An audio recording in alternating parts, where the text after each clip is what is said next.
গেল। এরপর আপুকে বলল গরম পানি নিয়ে আসতে। এমনিতেও গরমকাল, তার উপর আবার গরম পানি, ব্যাপারটা একটু অসহ্যকর মনে হলো আমার কাছে। তবুও কিছু বললাম না।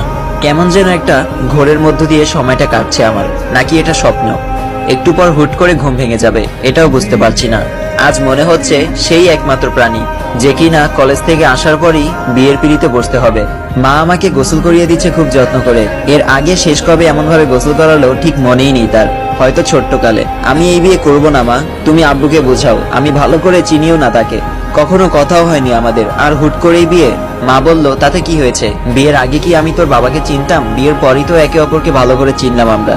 তবুও মা, সে কেমন ভালো না খারাপ, রাগী না শান্ত, এটাও তো জানি না আমি। অন্তত আমায় একটু সময় দিতে তোমরা। মা বলল ওসব নিয়ে তোকে ভাবতে হবে না, হৃদ খুব ভালো ছেলে, যথেষ্ট ঠান্ডা মাথার ছেলে। ঠিক তুই যেমনটা চাস ঠিক তেমন। তা না হলে কি আমরা তোকে না বলে